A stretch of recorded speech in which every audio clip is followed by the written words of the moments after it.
CMR shopping mall biggest festive ధమాకా గంటకు బహుమతులు గెలుచుకోండి. నమస్తే, నేను Keshav. Welcome to Suman TV.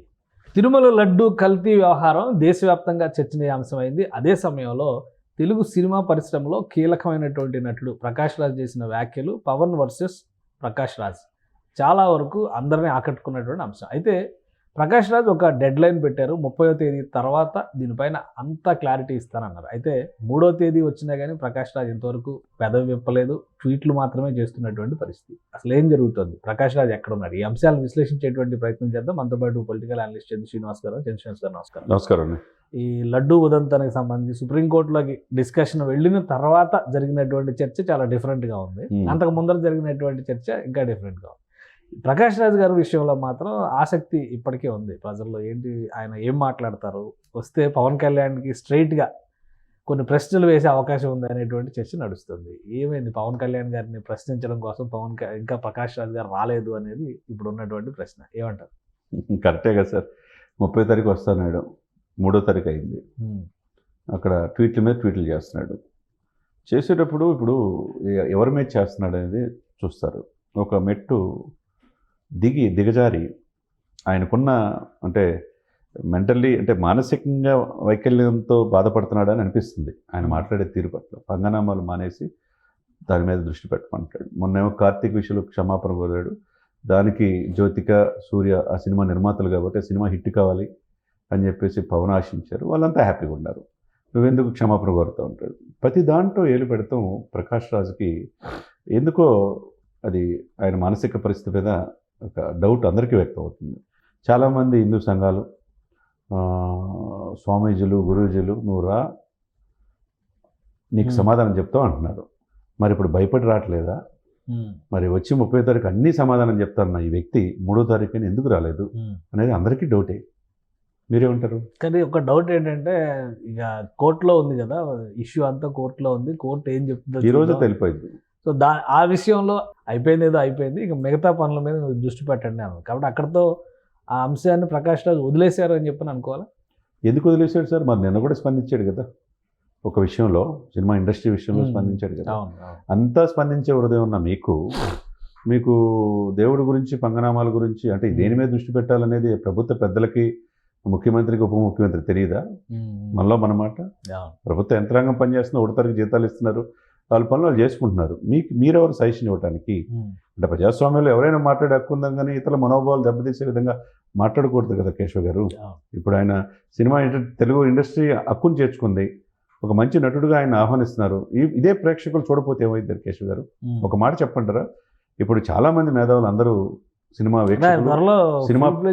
రాజకీయాల్లోకి వచ్చేస్తారేమో, ఎందుకంటే ఆయన మాట్లాడుతున్న విధానం బట్టి సినిమా ప్రేక్షకులు అందరూ ఏమనుకున్నారంటే, ఇక మీద ఉభయ రాష్ట్రాల్లో ప్రకాష్ రాజు ఉండే సినిమాలు మనం చూడకూడదు అని పిలిపిద్దామని చెప్పి చాలామంది అనుకుంటున్నారు. అదే జరిగితే ఏమవుద్ది? నిజంగా అటువంటి నిర్ణయం తీసుకునే అవకాశం ఉంటుంది. ప్రకాష్ రాజ్ అదే ఉంది, ఆయన బెస్ట్ పర్ఫార్మర్ అనే కదా ఆర్టిస్ట్ అసోసియేషన్ నుంచి బహిష్కరించిన. ఆయన టైం, క్రమశిక్షణ వీటన్నింటిని ఫాలో అవ్వట్లేదు. వేరే రాష్ట్రాలు తెలుగు కొంతమంది డైరెక్టర్స్ స్పెసిఫిక్ గా ఈ క్యారెక్టర్ ప్రకాష్ రాజ్ అయితేనే చేయగలరు అని ఏరు కోరి తెచ్చుకున్న సందర్భాలు కూడా గతంలో ఉన్నాయి. తెచ్చుకున్నారు. ఇప్పుడు అలాంటి పరిస్థితులు లేవా? ఇప్పుడు లేవండి. ఇప్పుడు రోజు రోజుకు ఆయన మాట్లాడే తీరు ప్రజలు అసహించుకుంటున్నారు. సినిమా ప్రేక్షకులు, ఆయన ఇష్టపడే వాళ్ళు కూడా అసహించుకుంటున్నారు. ఈయనెవరు మమ్మల్ని ప్రేరేపితం చేయడానికి? ఓకే, నటుడిగా మీ గురించి డౌటే లేదు. మీ విలువలు, మానవ విలువలు, తోటి వాళ్ళకి సహాయం చేయాలనే ఆలోచన మంచిదే, గుడ్. రాజకీయాల్లో మీరెందుకు ఇన్వాల్వ్ అవుతున్నారు? వాళ్ళు చూసుకుంటారు కదా. ఇండస్ట్రీ బ్యాన్ చేస్తుందా మరి ఈ విషయంలో? అది మళ్ళీ అదే ఇప్పుడు మూవీ ఆర్టిస్ట్ అసోసియేషన్ అధ్యక్షుడు మంచు విష్ణు చెప్పిన మాటల ప్రకారం అయితే ఆయన బ్యాన్ చేసే దిశగా ఉన్నారు. ప్రతి దాంట్లో ఏలు పెడుతున్నావు, ఎందుకు మనోవాళ్ళు దెబ్బతీస్తున్నావు, అసలు నువ్వెవడు మాట్లాడతారు అని చెప్పేసి మా అధ్యక్షుడిగా ఆయన అన్నాడు. మరి దానికి కూడా వాళ్ళు నోటీస్ ఇచ్చే అవకాశం ఉంది, చౌకాష్ నోటీస్. దానికి కూడా సమాధానం చెప్పాల్సిన అవసరం ఉంది. మీరన్నట్టు తమిళ ఇండస్ట్రీ కావచ్చు, మిగతా ఇండస్ట్రీలో ఆయన సరిగ్గా టైంకి రాడని చెప్పి, దర్శకుల పట్ల వ్యవహారం సరిగ్గా ఉండదని, ఎక్కువ కోపపడతారని చెప్పేసి బహిష్కరించిన సందర్భాలు మనం ఉన్నాయి. కానీ తెలుగు ఇండస్ట్రీ హక్కు చేర్చుకుంది కదా, ఇక్కడే నువ్వు నివసిస్తున్నావు కదా. మరి ఇదే రాష్ట్రాల్లో ఉభయ రాష్ట్రాల్లో పరిపాలన ఉంటుంది కదా. మరి మీరెందుకు దాంట్లో జోక్యం చేసుకుంటున్నారు? రాజకీయాలు మీకెందుకు? రాజకీయాలు పార్టీ పెట్టాం, మీరు గెలవలేదు, అయిపోయింది. సిటిజన్ ఆఫ్ ఇండియా ఎవరైనా మాట్లాడవచ్చు, ఆయన మాట్లాడుతున్నారు, ఆయన అభిప్రాయాలు ఆయన చెప్తున్నారు. దానిలో కేశవ్ గారు, మీరు మాట్లాడే దాంట్లో ఎవరు ఏమంటలేదు సార్. మీరు మాట్లాడిన మాట ఇతర మనోభావాలు దెబ్బతీస్తుందా లేదని చూడాలి. ఎవరు పదే పదిగా మీరు ఎవరి గురించి మాట్లాడతారు? యావత్ భారతదేశం సనాతన ధర్మం తన భుజానికి ఎత్తుకున్నాడు. అందరి కోసం 100 కోట్ల మంది హిందువుల కోసం ఆయన 11 రోజులు ప్రాయశ్చిత్త దీక్ష తీసుకుని నేను విరమించడానికి కాలినడకని వెళ్ళాడు కదా, ఆయన ఎందుకు ఈయన ఇట్లా అంటున్నాడు అనేది అందరిలో బాధ ఉంది. ఏంటి మీకు ఒక ఐడియా ఉంటుంది కదా, ఏంటి అసలు ఏమన్నా పర్సనల్గా ఇద్దరికి ఉందా, ఐడియాలజికల్ డిఫరెన్స్గానే దీన్ని చూడాలా? ఎందుకంటే ఇద్దరు మంచి మిత్రులు. పవన్ కళ్యాణ్ గారు కూడా మీరు యాజ్ ఎ హ్యూమన్ బీయింగ్ మీరంటే నాకు చాలా రెస్పెక్ట్ అని చెబుతూనే ప్రకాష్ రాజ్ గారి వ్యాఖ్యలను ఖండిస్తున్నారు. ప్రకాష్ రాజ్ గారు ఓపెన్గా ఏమీ చెప్పకుండా ఆయన 30వ తారీఖున వస్తానన్నది మాత్రం చిన్న వీడియో ఇచ్చారు, మిగతా అంతా ట్వీట్లతోనే వ్యంగ్యంగా పరిస్థితి. ఇక్కడ ఏం లేదు సార్, ఒకటి ఏంటంటే ఈ యొక్క సనాతన ధర్మం జాతీయ స్థాయిలో వేయాలన్న ఆలోచన ఓ పవన్ కళ్యాణ్కి రావటం, ఇది మొత్తం మోదీ గారికి ప్లస్ అవుతుందనే బాధ తప్పితే పవన్ కళ్యాణ్ పట్ల వ్యక్తిగతంగా ఆయనకి ఏమీ లేదనేది నేను అనుకుంటున్నాను. ఎందుకంటే వాళ్ళిద్దరికీ ఎప్పుడు కూడా మంచి స్నేహంలే.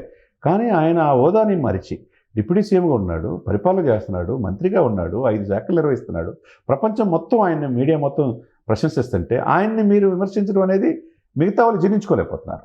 నీకు మోదీ గారి మీద వ్యతిరేకత ఉండొచ్చు, ఆ వ్యతిరేకత పవన్ కళ్యాణ్ పేరు చూపించకూడదు కదా ఇట్లా ట్వీట్ల ద్వారా. ఏదైనా ఉంటే కలిసి వచ్చి మాట్లాడు. 30వ తారీఖు వస్తానన్న వ్యక్తి 3వ తారీఖు ఎందుకు రాలా?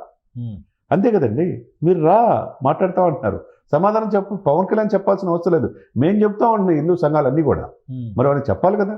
కాబట్టి ఇది ఏమైనా ఎవరో పట్ల ఈ దేశానికి ప్రధానమంత్రిగా ఉన్న పట్ల అంటే నీకు ఇష్టం లేదు, ఆయన కాడు ఈసారి అయ్యాడు, 3వసారి హ్యాట్రిక్ పిఎం అయ్యాడు. ఇక స్ట్రాంగ్ సపోర్ట్గా పవన్ కళ్యాణ్ నిలబడుతున్నాడు. ఇప్పుడు యోగి ఆదిత్యనాథ్ ఎట్లా నిలబడ్డాడో, అస్సాం ముఖ్యమంత్రి ఆయన హిమంత బిశ్వశర్మ ఎలా నిలబడ్డాడో, ఇంకొక వ్యక్తి తయారయ్యాడు అనేది బాధ ఆయనకి. దక్షిణ భారతదేశాల తరఫున బలమైన నాయకుడు పవన్ కళ్యాణ్ ఎందుకు ఇట్లా సపోర్ట్ చేస్తున్నాడు అనేది బాధ. ఎవరికి మేలు చేయడానికి నువ్వు ఈ పని చేస్తున్నావు అన్నాడు ఫస్ట్ ట్వీట్లో. జస్ట్ ఆస్కింగ్ అంటాడు, నేను వచ్చి 30వ తారీఖు మాట్లాడతానంటాడు. కార్తీ ఏమో ఆయన చేసిన తప్పుకి సరిదిద్దుకోవడానికి ప్రయత్నించి ఆయన క్షమాపణ కోరితే ఈ క్షమాపణ కోరటం ఏం ఆనందం అంటాడు. చివరికి పంగనామాలు పెట్టడం మానేసి పరిపాలన మీద దృష్టి పెట్టమంటాడు. ఏంటి సార్, వాట్ ఈస్ దిస్? ఎవరికి చెప్తున్నాడు ఈయన? చెప్పేటప్పుడు నువ్వేంటో నువ్వు తెలుసుకోవాలి. రాజకీయాల్లో కంటే ప్రకాష్ రాజ్ గారు లాస్ట్ టైం బీఆర్ఎస్ పార్టీతో బాగా కలిసి క్లోజ్గా ఆయన మహారాష్ట్ర పర్యటన, రాజ్యసభ సభ్యుడు కూడా అవుతాడు, కేసీఆర్ గారితో మహారాష్ట్ర పర్యటనలకు కూడా వెళ్ళారు. ఈయన రాజ్యసభ, మీరు అన్నట్టుగా రాజ్యసభ డిస్కషన్ కూడా వచ్చింది. ఇప్పుడు బీఆర్ఎస్ తో ఉన్నట్టా లేదా కాంగ్రెస్ తో వెళ్ళే అవకాశాలు ఉంటాయి? అంటే ఇప్పుడు బీఆర్ఎస్ తో ప్రస్తుతానికి ఉన్నట్టే. మరి అంటే కేసీఆర్ గారిని ప్రధానమంత్రి చేద్దామన్న ఆలోచన ఆయన 2023లో అయిపోయింది కదా. అంటే మీడియా సమక్షంలో చెప్పాడు సార్, దేశంలో అతనికి ఉన్న దూరదృష్టి ఎవరికి లేదు, కేసీఆర్ గారు ఈ దేశానికి ప్రధానమంత్రి అవుతాడు అన్నాడు. మరి ఆయన అయ్యేదాకా ఈయన ఆయనతో పాటు ఉంటాడా, కష్టపడతాడని కూడా చూడాలి మనం. రైట్. థ్యాంక్ యూ శ్రీనివాస్ గారు. ఇది ప్రకాష్ రాజ్ చేసినటువంటి వ్యాఖ్యలపైన తెలుగు రాష్ట్రాల ప్రజలందరూ కూడా ఆసక్తికరంగా ఎదురు చూస్తున్నారు. ఆయన 30వ తేదీనే ప్రజల ముందరకు వస్తారని ఆశించారు, ఇంకా రాలేదు. అయితే సుప్రీంకోర్టులో కేసు విచారణ జరుగుతుంది కాబట్టి ఆ స్టేటస్ని బట్టి బహుశా మాట్లాడే అవకాశాలు ఉండొచ్చు అనేది ప్రస్తుతానికి అందుతున్నటువంటి సమాచారం. ఇక చంద్ర శ్రీనివాస్ గారు విశ్లేషిస్తున్న అంశాల ప్రకారం చూస్తే కనుక రాజకీయాలపైన ఆయన పూర్తి స్థాయిలో ఫోకస్ పెట్టే అవకాశాలు రాబోయే రోజుల్లో కనిపిస్తున్నాయి. ఇది special discussion. Keep watching. Suman టీవీలో మీ పర్సనల్ అండ్ బిజినెస్ ప్రమోషన్స్ కోసం కింది నెంబర్కి కాంటాక్ట్ చేయండి.